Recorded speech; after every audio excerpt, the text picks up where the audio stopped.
Hi, this is Brad Linder with Liliputing, and this is an Android 4.0 mini PC. It's a $74 PC on a stick that runs Google Android and has an all-winner A10 processor and could theoretically be able to run other operating systems as well.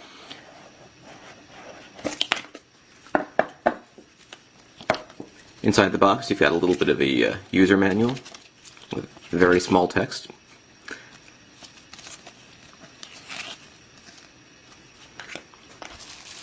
The device itself, which is really quite small and light. I would say it's probably around 2 ounces or so. We've got a HDMI port here. It's a mini or micro HDMI actually. A micro USB, full-size USB, and an SD card slot. There's also what I believe is a power jack on this side. And that's pretty much it.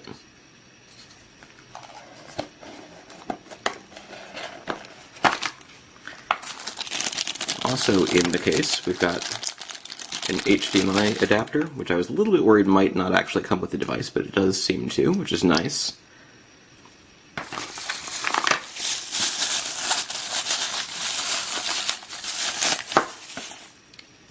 Power adapter. Micro USB to full-size USB adapter, so you can plug this into the side and actually have 2 full-sized USB ports. You can also power the device through the USB if you don't want to use the power adapter. And then finally we've got a USB cable, so we can do plug that in there and then plug it into a computer or a wall socket or something like that. So that's a quick look at what comes inside the box. Next we'll have more information on how it works. Hi, this is Brad Linder, and here we've got the Android 4.0 mini PC plugged in. You can see that I've got an HDMI cable plugged into one end, and the other end goes to my PC. And I was going to show you the boot up process, but it started before I could even stop to think about what was happening. Seeing it was powered on through the power jack, and the HDMI was plugged in, it started to boot Android. There's also a USB cable plugged in here, and that goes to an adapter that I normally use for my wireless keyboard and mouse for my computer, but in this case it is plugged right in here. There doesn't appear to be any sort of audio out, so since I'm plugging this in to a PC monitor, and that monitor doesn't have built-in speakers, we're probably not going to hear any audio from the HDMI output, but if you plug it into a TV it should work. And while this thing is labeled as a mini PC, it can also be used in some ways as a sort of Google Android TV box. Automatically recognize the keyboard and mouse, or at least the mouse. Let's see what happens when we try to load something where I can use the keyboard. Yep, keyboard is working, no problem. We don't actually have a wireless connection at the moment, so let's see if we can do something about that.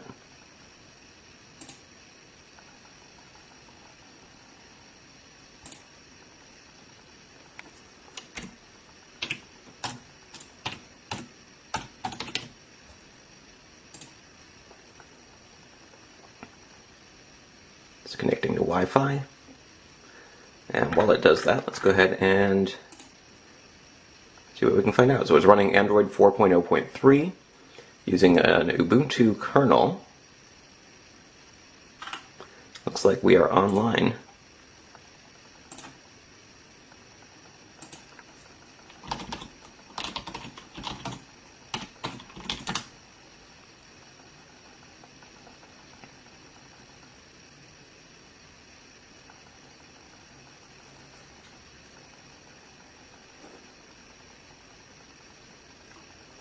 And the web browser works.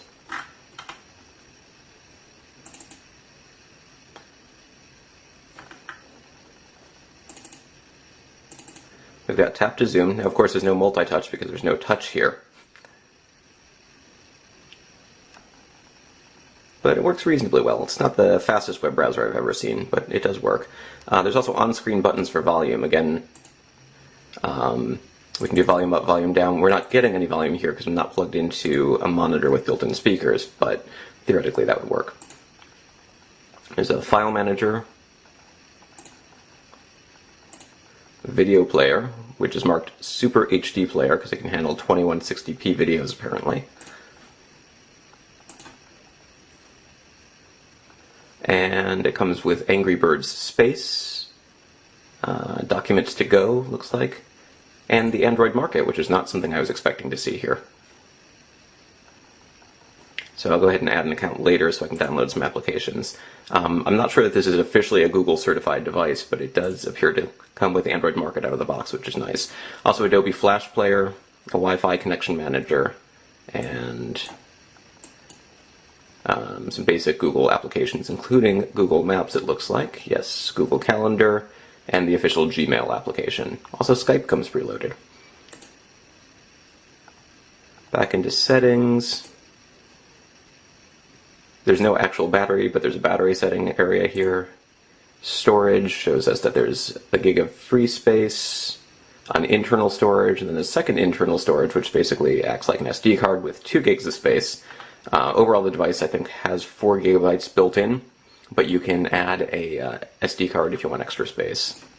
So, anyways, there's a quick look. Overall, it seems pretty responsive for a basic Android PC. I'll be curious to see if you can install Linux and other operating systems on it as well, and I'll be playing around with it more soon. But for an out-of-the-box experience, it works pretty much exactly the way you would expect it to. You plug it in, it turns on, and you can surf the web, connect to the internet, play games, watch videos, and do other things. And I'll have more videos showing how it does some of those things soon.